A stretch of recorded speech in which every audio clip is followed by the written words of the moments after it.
Tu grande amor no cesa, no tiene fin. Cuán grande eres, Señor, grande eres para mí. Tu gracia es mi refugio, descanso en tu poder. Maravilloso eres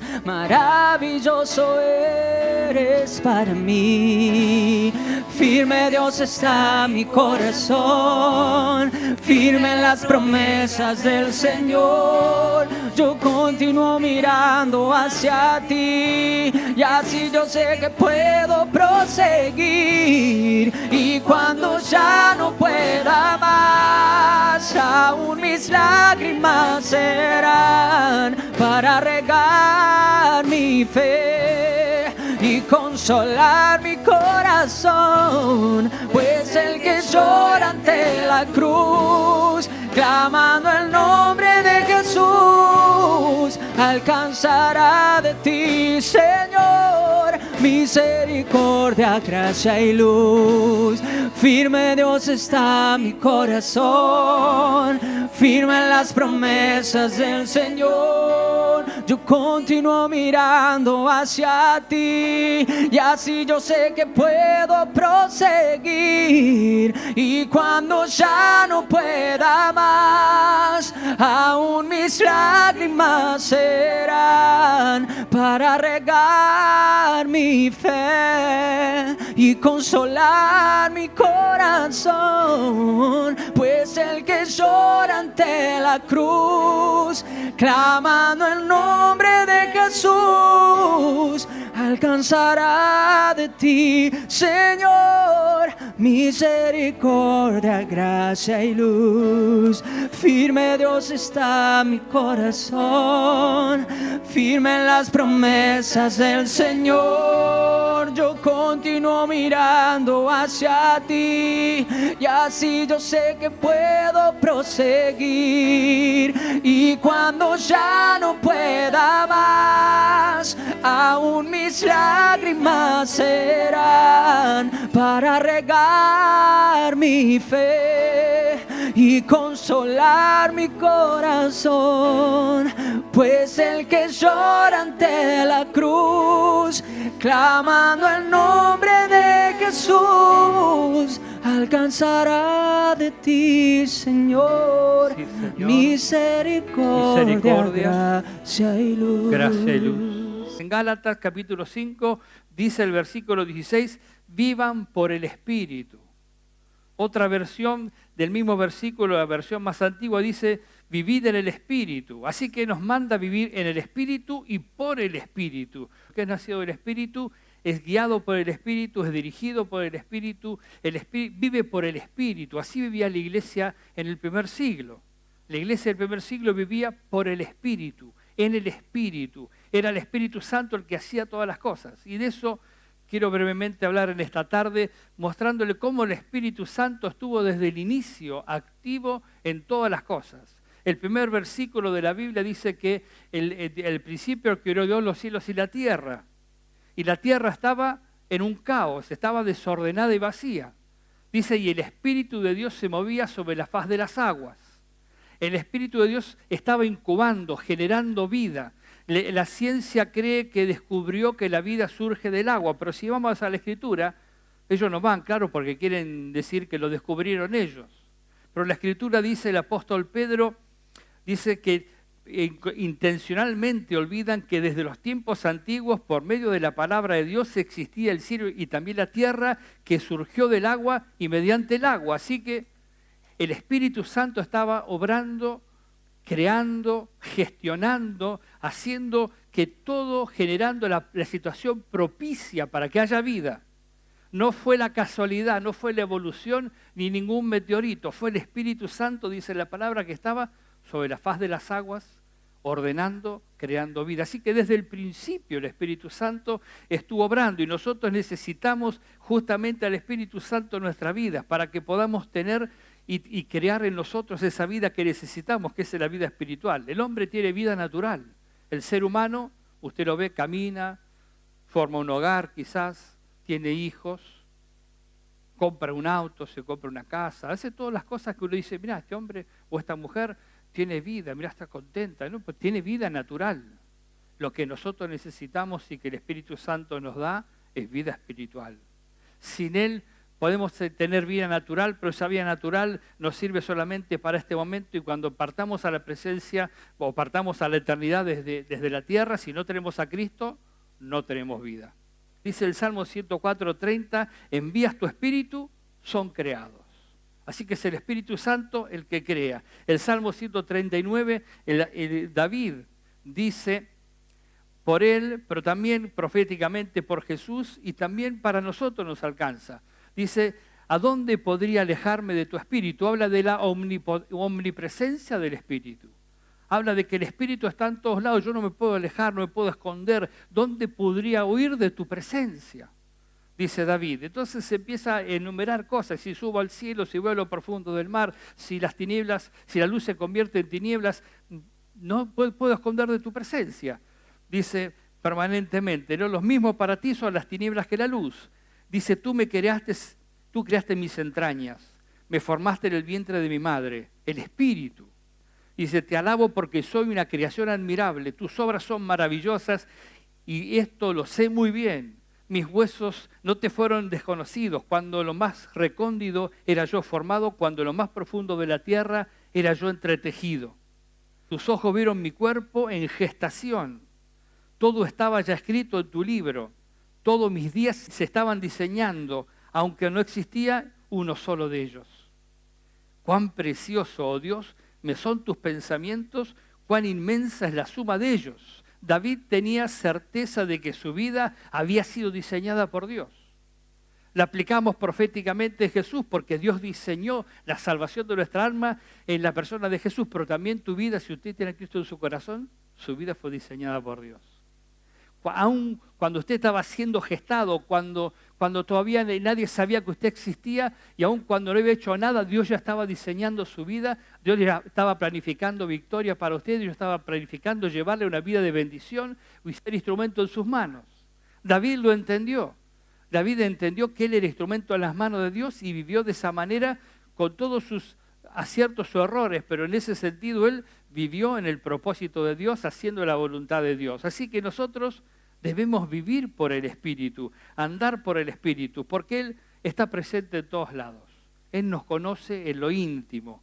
Él crea, es el creador del ser humano, pero también es el diseñador de nuestras vidas. Así que como Él nos conoce en lo íntimo, nosotros podemos caminar en su presencia confiados porque Él es nuestro ayudador, Él es nuestro abogado, es nuestro intercesor. Romanos dice que nosotros podemos pedir a Dios, pero no sabemos cómo pedir. Dice el versículo 26 del capítulo 8, asimismo, en nuestra debilidad el Espíritu acude a ayudarnos. No sabemos qué pedir, pero el Espíritu mismo intercede por nosotros con gemidos que no pueden expresarse con palabras. Y Dios, que examina los corazones, sabe cuál es la intención del Espíritu, porque el Espíritu intercede por los creyentes conforme a la voluntad de Dios. Mire, si no vamos a vivir una vida dependiente del Espíritu. En segundo lugar, voy a decir que el Espíritu es quien nos lleva a la victoria. Si uno quiere vivir en la victoria, tiene que vivir por el Espíritu.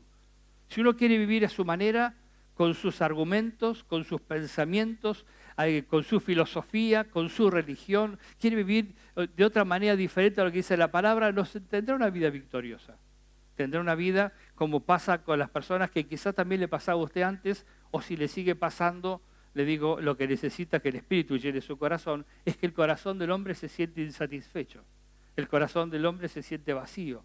Busca llenar eso de alguna manera, pero el único que lo puede llenar es el Señor, y el Espíritu Santo es aquel que nos lleva a la presencia del Señor. Así que Él es el que nos lleva a la victoria. Dicen Jueces que estos hombres que se levantaban como jueces, que gobernaban y juzgaban en Israel, ellos de pronto cuando tenían que enfrentar al enemigo, el Espíritu de Dios venía sobre ellos. Y cuando venía el Espíritu de Dios hacían cosas tremendas, eran imparables, hacían cosas sobrehumanas, porque venía el Espíritu de Dios sobre ellos.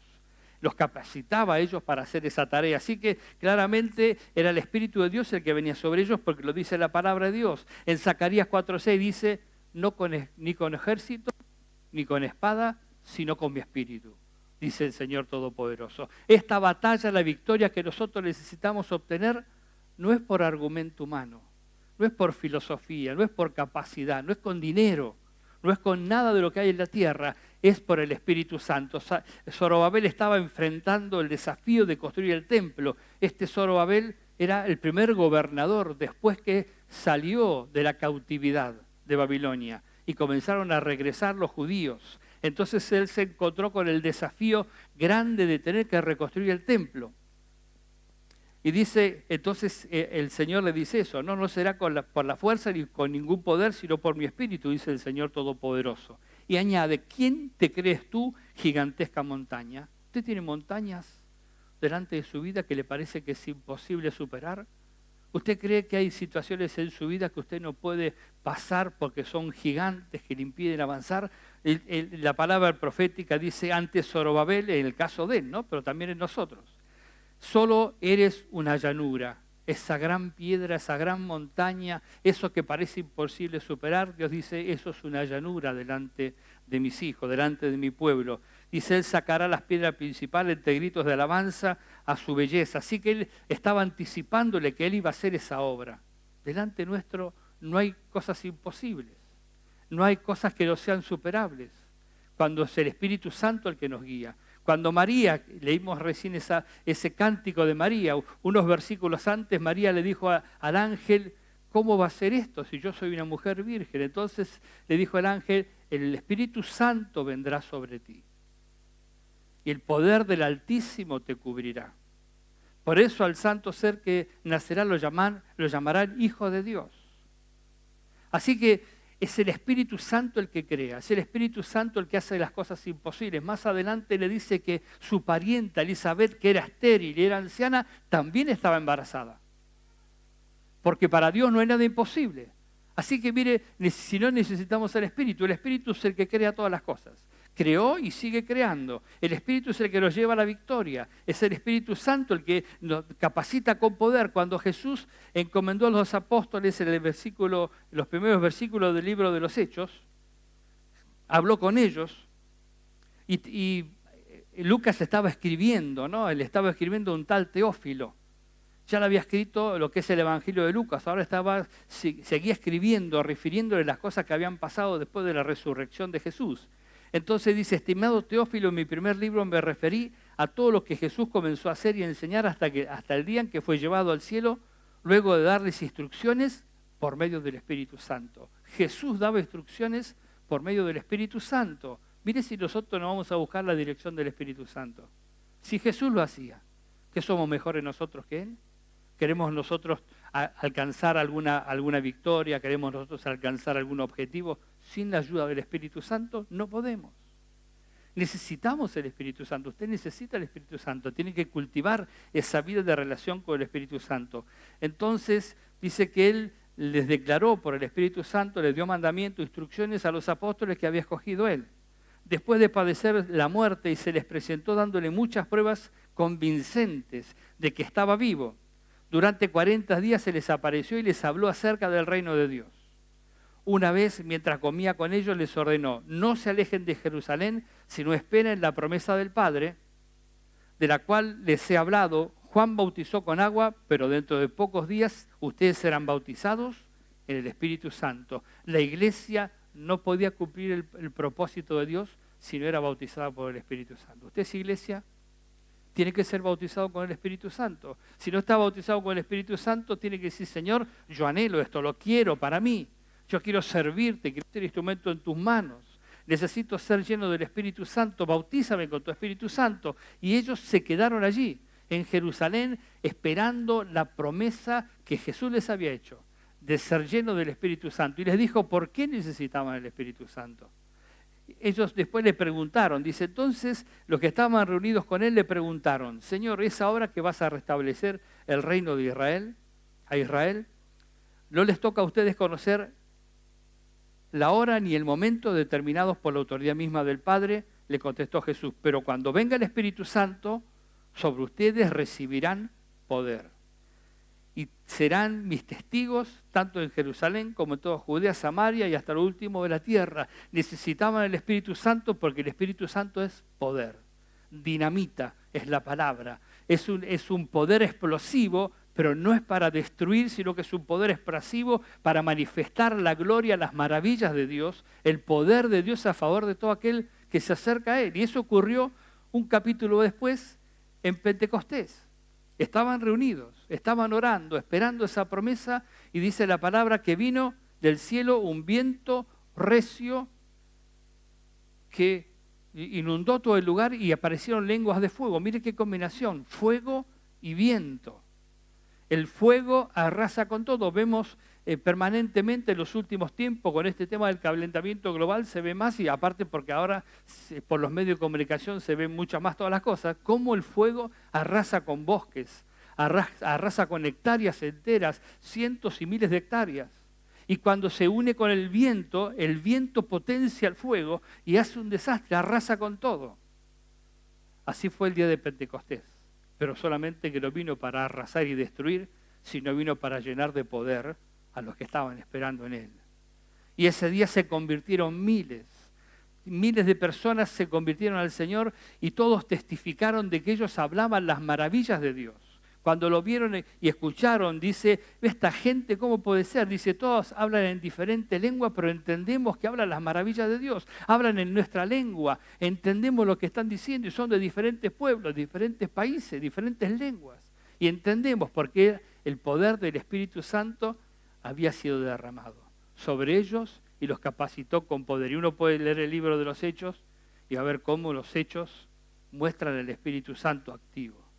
No solamente el Espíritu Santo estuvo activo en Génesis, y toda la Escritura muestra que Él actuó de manera creadora con el Padre y con el Hijo en todo el proceso de revelación, sino que en el Nuevo Testamento, en el libro de los Hechos, era el que elegía, el que enviaba, el que daba poder, era el que hacía la obra para que las personas se conviertan, porque Jesús dijo que el Espíritu Santo convence de pecado, de justicia y de juicio. Así que podemos ver en todos estos capítulos del libro de los Hechos, y le animo que lo lea, si no los leyó, y si lo leyó, reléalo, porque dice la palabra que ellos predicaban guiados por el Espíritu Santo. ¿Se acuerdan? La semana pasada le mencioné de que el apóstol Pablo estaba en la isla de Chipre, y el capítulo comienza diciendo en esa sección que el Espíritu los llevó a Chipre. En Chipre estaba Sergio Paulo, el gobernador, que quería oír la palabra de Dios, pero se le ponía Elimas. Y dice, como leímos, Pablo, lleno del Espíritu Santo, clavó los ojos sobre él y le dijo, hijo del diablo, ¿no? Lleno de maldición, siempre vas a estar obstaculizando el camino del Señor, ahora vas a quedar ciego, y quedó ciego. Así que Pablo estaba lleno del Espíritu Santo, guiado por el Espíritu Santo, elegido por el Espíritu Santo, porque fue el Espíritu Santo que dijo, apártenme a Bernabé y a Pablo y a Saulo para la obra del ministerio. Así que el Espíritu Santo está activo. No puede vivir un creyente sin tener comunión con el Espíritu Santo. Si usted es creyente, tiene que ser un creyente pentecostal. El creyente pentecostal es aquel que anhela, desea, clama, llama al Señor, Señor, derrama tu Espíritu, bautízame con el don de hablar en lenguas, derrama tu poder, derrama tus dones, Señor, revelación, sabiduría, ciencia, milagros, prodigios, Señor, derrámalo.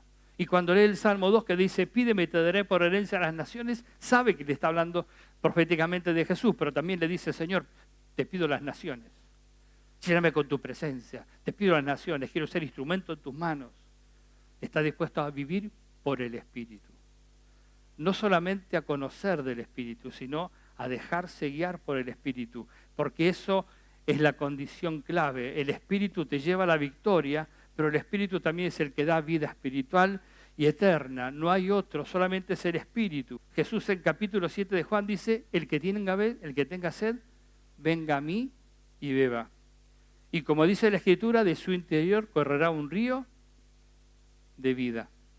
Y dice más adelante, eso decía del Espíritu que habían de recibir los que creyeran en Él. Así que cuando uno cree en Jesús, dice Juan 7 y también en Juan capítulo 4, cuando está con la mujer samaritana, que hemos visto tantas veces, que le dice, el que bebe de esta agua volverá a tener sed, pero el que bebe del agua que yo le daré no tendrá sed jamás, sino que de su interior brotará un manantial, saltará para vida eterna, dice la versión más antigua. Hay un río, hay un arroyo, hay un fluir del Espíritu que lleva a la vida eterna. Dice en Ezequiel en el capítulo 47, finalmente, Ezequiel tenía una visión que le estaba dando el Señor. Y ve un río que sale del templo de Dios. Y dice que este río, la persona que lo estaba guiando, que lo estaba llevando, dice, el hombre salió hacia el oriente con una cuerda en la mano, midió 500 metros y me hizo cruzar el agua, la cual me llegaba a los tobillos. Luego midió otros 500 metros y me hizo cruzar el agua, ahora me llegaba a las rodillas. Midió otros 500 metros y me hizo cruzar el agua, esta vez me llegaba a la cintura. Midió otros 500 metros, pero la corriente se había convertido ya en un río que yo no podía cruzar. Había crecido tanto que solo se podía cruzar a nado. Está hablando del progreso del creyente, de cómo el creyente comienza a progresar en su vida espiritual, va profundizando su relación con el Espíritu. Ese río de vida que Jesús dijo que es el Espíritu Santo, es este río que fluye del templo, pero requiere un compromiso cada día mayor. Primero están los tobillos, después están las rodillas, después está la cintura y finalmente únicamente dejarse llevar por la corriente del Espíritu. ¿No? Pensaba en esa gente que va a los rápidos, a los ríos, acá en Mendoza, en otras partes del mundo, ¿no? Que se compra esa canoa, se pone todos esos chalecos para no hundirse, y compra todo lo que necesita, pero nunca se mete en el agua. Y supone que ya es un profesional del kayak por ahí. Bueno, así somos los creyentes cuando no entramos en la corriente del Espíritu. Creemos que sabemos, pero no sabemos. Así que nosotros debemos progresivamente caminar, pero este río es un río de bendición. Por más que yo tenga que cruzar a nado, dejarme llevar por la corriente del Espíritu, no voy a morir. No es como los rápidos de acá de la cordillera, que es peligroso y pueden matarse aquellos que si no saben hacer las cosas. No, acá es diferente. Dice, enseguida me hizo volver a la orilla y al llegar vi que en sus márgenes había muchos árboles. Allí me dijo, estas aguas fluyen hacia la región oriental, descienden hacia el Arabá y van al mar Muerto. Cuando desembocan en ese mar, las aguas se vuelven dulces. Por donde corre este río, todo ser viviente que en él se mueva, vivirá. Así que si usted anda ahí flojo de la vida, métase en el río que va a vivir. El Señor lo va a transformar. Al que no tiene a Cristo y un día se rinde su corazón a Él y le pide al Espíritu Santo que llene su corazón, estaba muerto, pero el Señor lo trae a la vida. Habrá peces en abundancia porque el agua de este río transformará las aguas saladas en aguas dulces y todo lo que se mueva en sus aguas vivirá. Si usted se mueve en el Espíritu, va a tener vida y va a tener vida eterna. Si usted se mueve en el Espíritu, va a tener entendimiento, discernimiento. El que no se mueve en el Espíritu no discierne las cosas de Dios porque no son con fuerzas humanas, ni con habilidad humana, sino con el Espíritu. Más adelante dice, junto a la orilla del río crecerá toda clase de árboles frutales. Sus hojas no se marchitarán y siempre tendrán frutos. Cada mes darán frutos nuevos, porque el agua que las riega sale del templo. Sus frutos servirán de alimento y sus hojas serán medicinales. Todo bueno lo que viene de parte de Dios, que fluye de su templo y que es parte de este río. Brota del templo, hay que moverse en él. Esto es lo que dice estos versículos que leímos. Tiene vida y productividad, o una vida que produce abundancia. También todo lo que se relaciona con él es saludable y fructífero, dice estos pasajes. Así que si está enfermo y anda en la corriente del Espíritu, se relaciona con Dios, se mete en la presencia de Dios, el Espíritu lo llena, él le sana. Si tiene necesidad, él le guía a tener una vida abundante. Mire, no solamente en las cosas espirituales, en los dones, sino que si usted tiene un negocio, usted es un empleado, usted tiene un emprendimiento y le pide al Espíritu Santo que le guíe. Señor, dame entendimiento. No quiero gastar el dinero, no quiero hacer una mala inversión. Mostrame cómo hacer, cómo debo moverme, qué es lo que es mejor hacer. Y el Espíritu Santo le va a guiar, porque Él le da en abundancia. Él le bendice.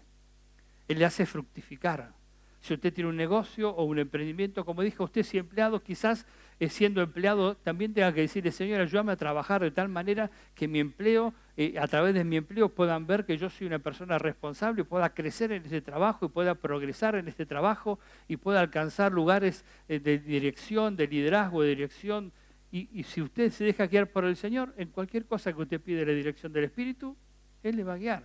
Si usted necesita sabiduría, dice Santiago, al que necesite sabiduría, pídale a Dios. Y Dios le va a dar. Así que usted, no solamente por los dones, no solamente por un ministerio, en toda su vida usted necesita al Espíritu Santo, porque Él es el creador. Él es el creador de vida natural y el creador de vida eterna.